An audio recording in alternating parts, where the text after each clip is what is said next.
going on, everybody? I am Dave Rubin. This is the Rubin Report Direct Message for today, June 30th, 2021. That means it's my mom's birthday. Happy birthday, Mom. I know you're having a good day. I know you got the flowers. I know you're having lunch with a friend, and I will FaceTime you in a little bit. For everybody else, don't forget to subscribe to our YouTube channel, tap the notification bell, and yes, yesterday and the last couple of days I've commented on how many of you said that you didn't see the Trump video in the feed. I saw even more comments on that yesterday. Of course, the surefire way to always get our videos is to subscribe to rubinreport.locals.com. You get push notifications. We don't manipulate the feed in any way.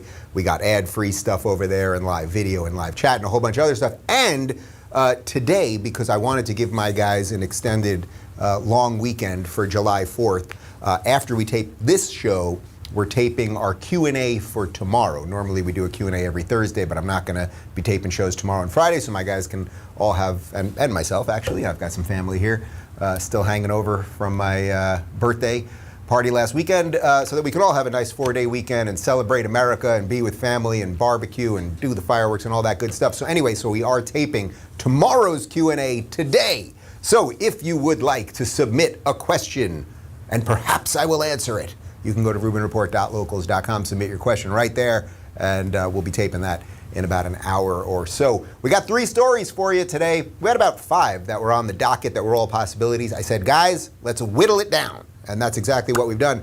First off, you know this woman, Ilhan Omar. She's from the Hamas caucus.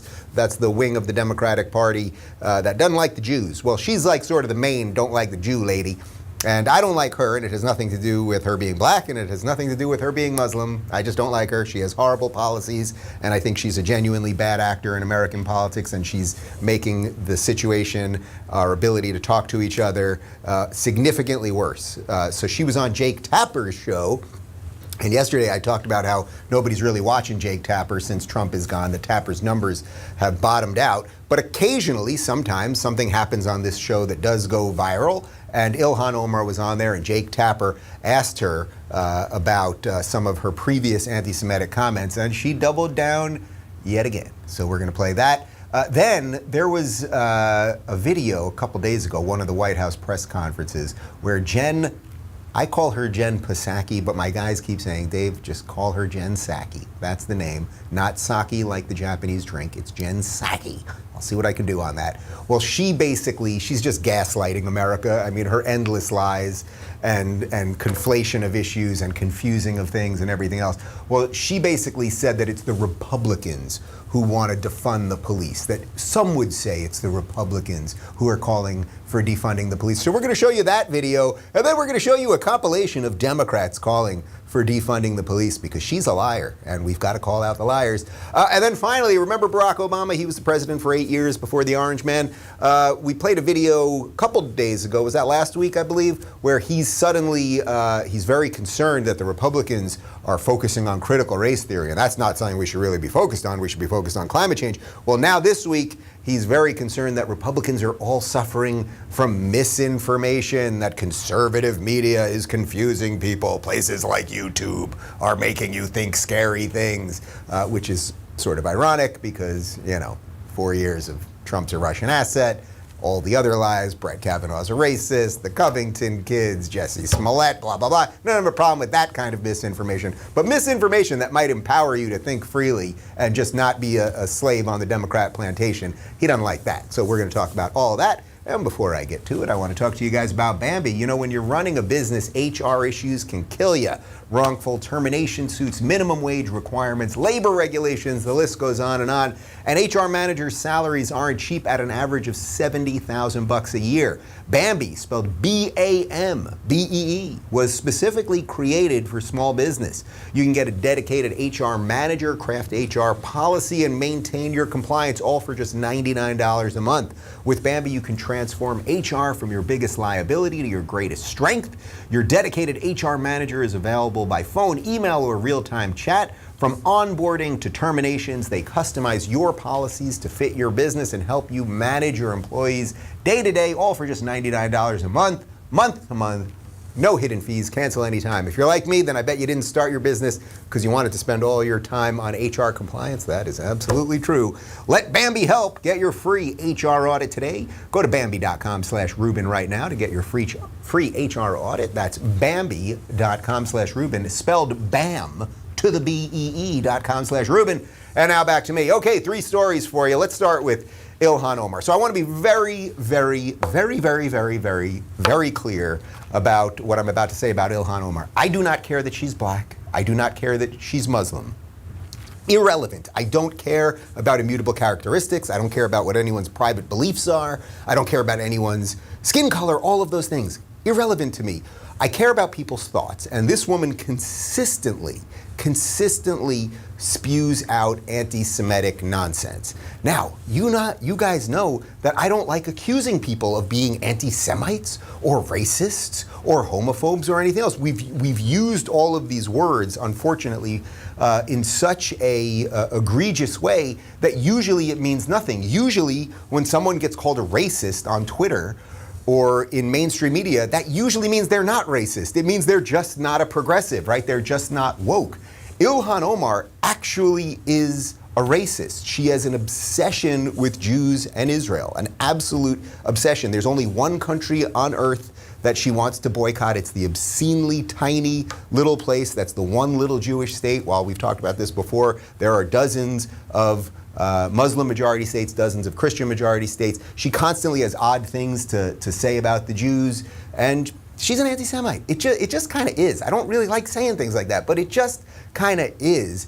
And now she was on Jake Tapper's show yesterday, and he was asking her about a bunch of her anti-Semitic statements, which, by the way, over the last couple of years, when she's made anti-Semitic statements, Nancy Pelosi has defended her. One time she said something to the effect of, well, Ilhan's not from here, so maybe some of it got lost in translation. Some of her English maybe wasn't quite right. I mean, I think you'll see her English is just fine. But Jake basically asks her about some of her remarks and then some of her Jewish colleagues in Congress. And just really listen to what she says.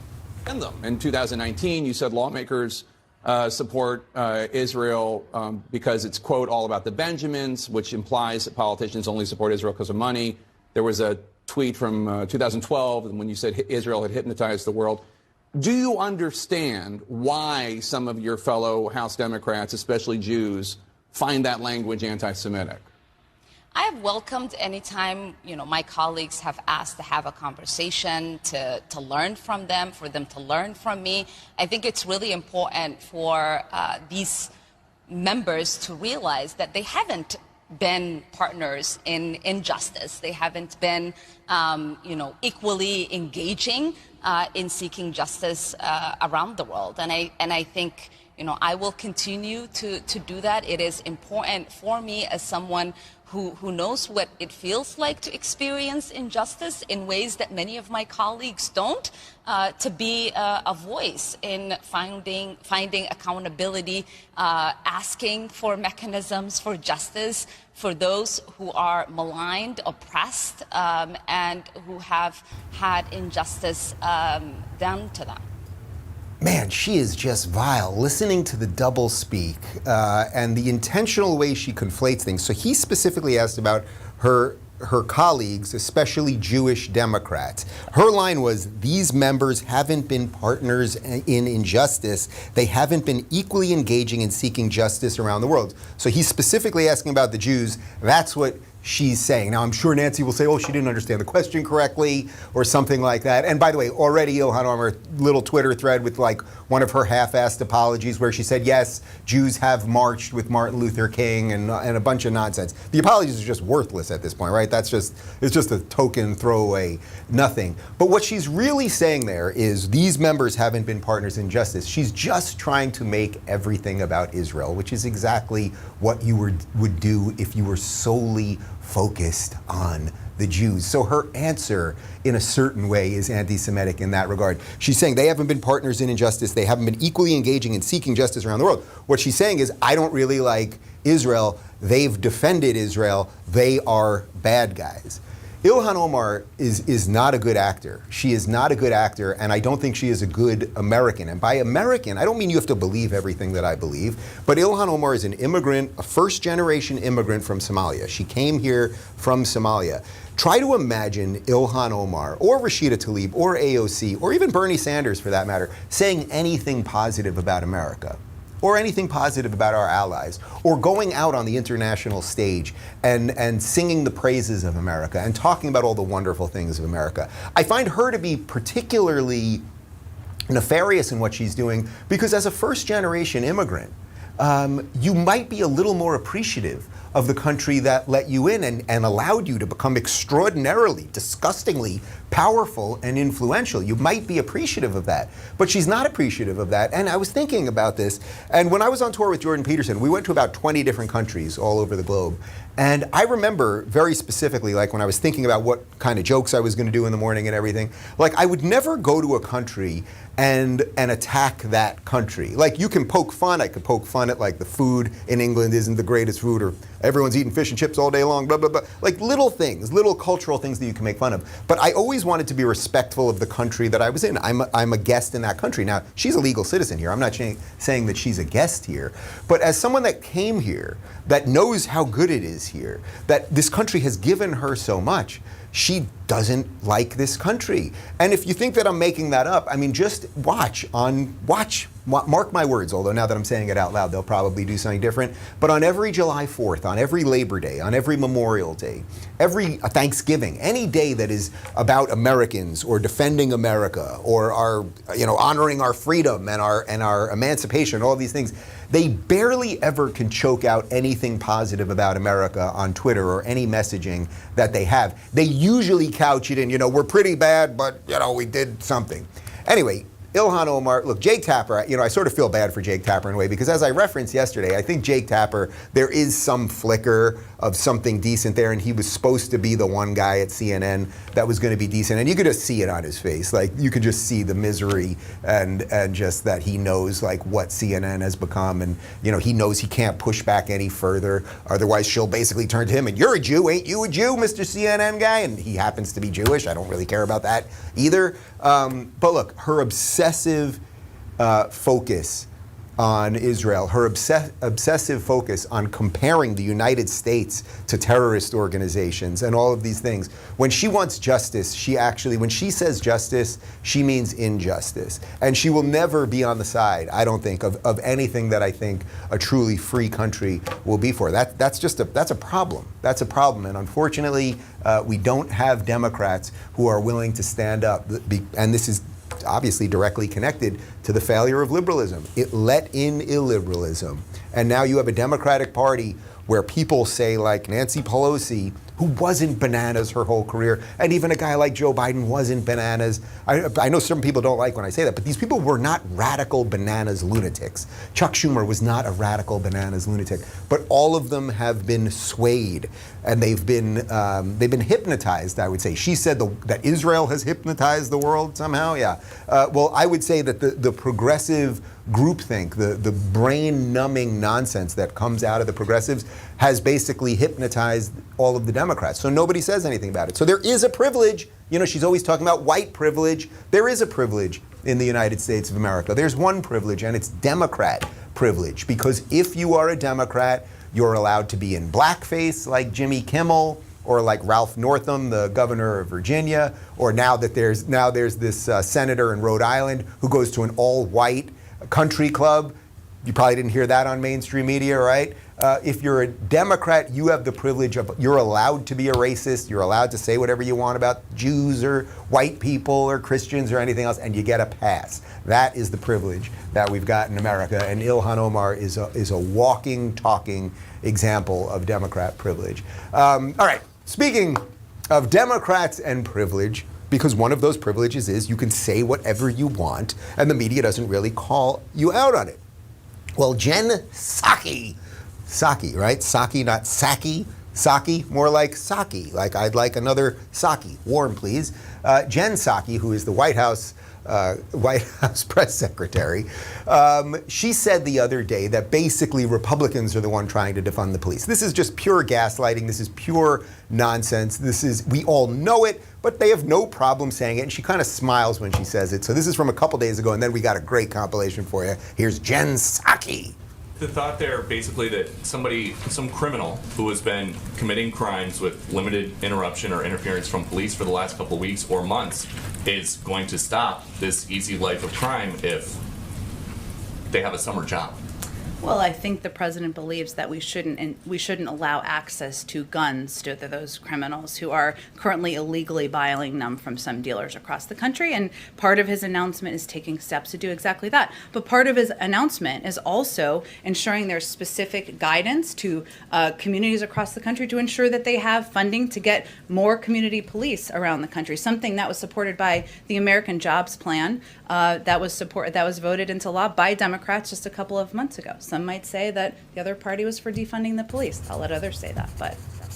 Man, I mean, Psaki, you are disgusting. You're just a disgusting person, because if you believe that the destruction of truth is something that you can do with a smug smile on your face and pretend that it's the Republicans that wanted to defund the police, you're just awful. Like, what else? How else are we supposed to analyze these people, right? Like, how else are we supposed to analyze people whose job it is to give us information when they blatantly lie to us? She also, before I show you this compilation of Democrats calling for defunding the police, not Republicans, she said something to the effect of, we shouldn't allow guns to people who are illegally getting them. That's what she said. The president doesn't want people who are illegally getting guns to get guns. Do you see the flaw in that statement? It's illegal already. But this is what they do with everything. We have laws that if you're a crazy person or a drug addict or a former felon or a series of other things, you can't get guns. And guess what? You're not going to believe this, guys. People find ways around things. And most people who do mass shootings get the guns illegally. Okay, we know that. By the way, 74 people were shot in Chicago last weekend, 6 fatally. Did that make it to the White House press conference? Did that make it to CNN or WAPO or New York Times or any of these things? 74 people shot. And by the way, I'm willing, I don't know that we'll even find the numbers on this because they probably don't know who did the shooting, or at least they probably haven't arrested anybody, or very few of the people have been arrested. But I'm going to guess out of the 74 shot, all of the guns were probably gotten illegally. It's not NRA members. It's not people who go about the legal systems that then run around, start shooting people, okay? It's just not. We know that it isn't. There has been no evidence ever of a mass shooting that was done by an NRA member who got their gun legally, okay? So it's just sort of it's the double talk. It's the double speak. It's this 1984 Orwellian double speak, very similar to the Ilhan Omar story that we just covered. The president believes we shouldn't allow guns to people who are illegally getting them. Yes, they're illegally getting them. We already don't allow it, but people find a way. Life finds a way. Jeff Goldblum, Jurassic Park. Well, anyway, then at the end she says some might say Republicans are the ones who wanted to defund the police. Okay, Psaki, take a look. I am for defunding the police. Yes, I support the defund movement. Why use the word defund? Why use the word defund? And it's like, this is the word that's coming from the street. Many affluent suburbs have essentially already begun pursuing a defunding of the police in that they fund schools. Not only do we need to disinvest in police, but we need to completely dismantle the Minneapolis Police Department. The Minneapolis Police Department is rotten to the root. Defund the police does not mean abolish the police. It means a dramatic reduction in the number of police in our poor communities. Police are terrorizing Black and brown communities. The evidence is clear across the country. Those are Democrats, Psaki, okay? Those are all Democrats, all calling for defunding the police. I cannot find video anywhere of any Republicans calling for defunding the police. If you think that voting against your bailouts has something to do with defunding the police, I mean, you're gaslighting, you're intentionally lying to the American people. Those are all Democrats calling. We want to take money away from the police. At the end there, I think that was Raphael Warnock, the senator from Georgia, and he's basically saying, we don't want to defund them, like get rid of them, we just want to take their money away. Yeah, and then you know what happens? Then they don't have the backing, putting aside that you defunding the police, you take money away, you take resources away from them, well, then there's probably going to be less of them, there'll be less patrols and everything else. He says, oh, well, then they're going to go into, certain places and economically depressed areas and blah, blah, blah. When they do studies time after time, those people generally want more police. They want less crime, okay? That's not to defend every police action. Everyone knows that. I don't think I need to say that at this point.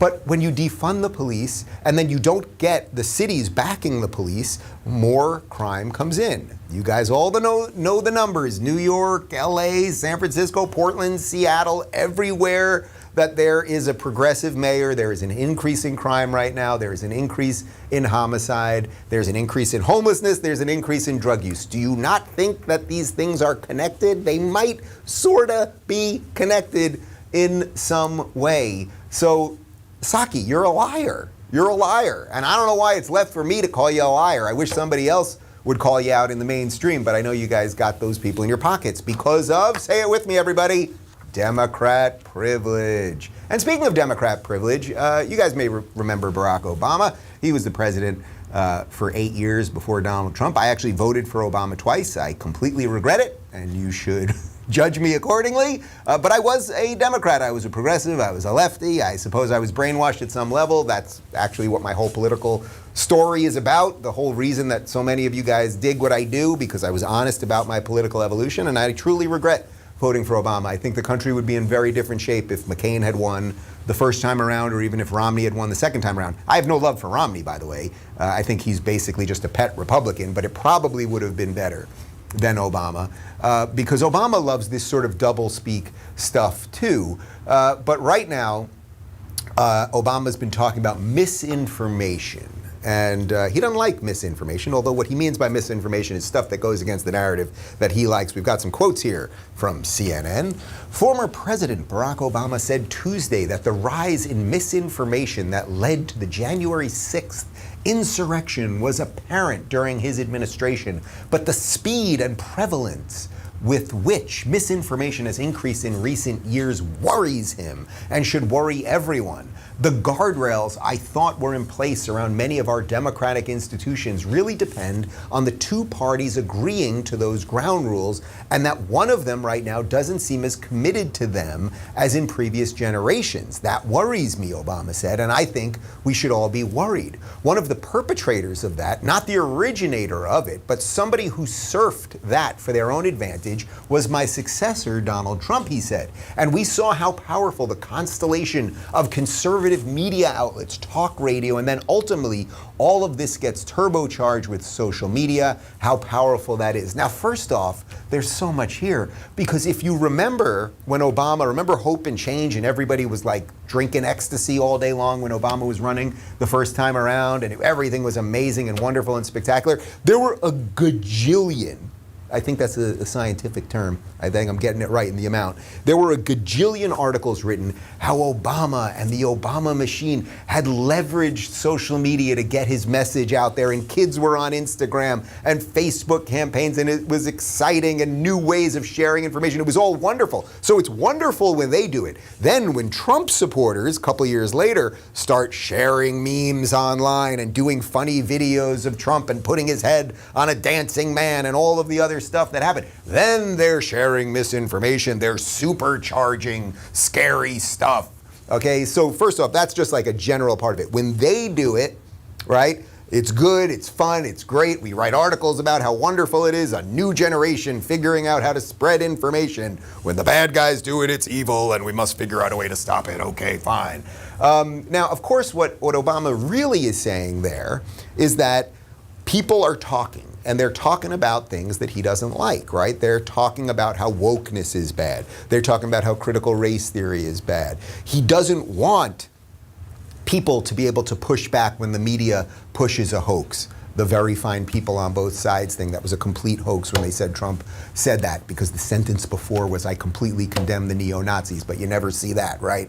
The Covington kids hoax, as you know, Brett Kavanaugh's a racist. Jussie Smollett was attacked by white MAGA supporters while eating a Subway sandwich. The endless amount of stuff that we know that they lie about, if it wasn't for conservative YouTubers or radio or whatever ability people still have to be online to push back against this, then all of their lies would, in sort of actuality, they would be the truth, because there would be no way to prove that they weren't true. So it would be the totality of everything. So thank God there is some counter thing. This is also the constant obsession that these people have with getting Fox News off the air. They constantly are angry that people are watching Fox News. And it's like, well, why are people watching Fox News? Maybe some people agree with that. Maybe some people would like a counter opinion rather than just the blue and on stuff that CNN and MSNBC are sharing with people. So then what do? They start campaigns to get rid of Tucker's advertisers, to make sure that no respectable person will go on Fox News or anything else. And ironically, they then drive more traffic to it, because then Fox News is the outlier. And I think one thing that's good that's happening right now is conservative-leaning people are actually realizing that we got to build our own stuff, we got to fight back, we got to stop listening to these hysterical children. And I was on a YouTube show in Spain today. Don't Burn This Book came out in Spain a couple weeks ago. It's been #1. It's actually been the #1 nonfiction book for quite some time now, since it came out, which is absolutely great. And the host was telling me how Spain is going through so many of the things that we're going through, that it just sort of, what happens in America basically trickles everywhere else 2 to 3 years later. And that actually is getting supercharged by algorithms now. So the 2 to 3 year window that they used to have as the buffer is now getting smaller and smaller. But we were talking about sort of my political evolution, and that really I just started talking about all of this stuff, and that's what woke people up. And that, in many ways, is what Obama fears. That's what the machine fears, right? Like, what do I tell you guys all the time? You don't have to agree with everything I say here. I actually welcome, in the Rubin Report community, sometimes after the show, people post, Dave, I didn't really agree with that, or I think you missed this point on this, or that or the other thing. And it's like, I love that. I love that exchange. That's what it's all about. And by the way, I like correcting myself. If we get something wrong factually here, I do it in the middle of the show sometimes. I'm not perfect. I'm one guy. I got 2 guys in here. We're putting on something that I think is slim and trim and worthy, and that's why you're watching. But that's what the machine doesn't want, right? So when Obama's talking about misinformation, he doesn't really mean misinformation. He means the stuff that he disagrees with. Because let's put it this way, if you think, or do you think that if they had the power, that they would gladly kick all of us off of YouTube, or gladly take Fox News out, make sure that Tucker is unable to communicate with people, et cetera, et cetera? And the answer to that is obviously yes. So the question, as always, for those of us that like plurality, that like freedom, that dig America, that are excited to eat hot dogs on the 4th of July, for those of us that care about all that stuff, what do we do as these people keep encroaching? Because we're not encroaching on them. We just want to be left alone. They're encroaching on us, and we got to figure out how to build stuff. And that's where my energies are going to continue to be. And that's why I always appreciate the support, people, because we're in this thing together. Part 2 of my interview with Christian Angermeyer, really fascinating guy. It's a little bit of an offshoot from what we normally do around here. We talk all about psychedelics and depression and life extension and some really cool new tech stuff. He's a really fascinating guy. Thinks about the world in a very cool, forward-thinking way, in the best sense of forward thinking. Part 2 is up on YouTube right now. The full episode, of course, is up ad-free at rubinreport.locals.com. And as I said at the top of the show, tomorrow's Q&A, we're pre-taping it today so that my guys can have a 4-day weekend. So if you want to get a question in, you got about an hour before we select the questions, rubinreport.locals.com. And then we're not doing a roundtable on Friday because we are doing the 4-day weekend thing. Hope you have a great day, everybody. Mom, happy birthday. I'm going to FaceTime you in a little bit. And thanks for watching, and enjoy the 4th, everybody. That America, it's great, it's wonderful, it's fantastic. We're gonna fight for it. I love you, America. Happy birthday.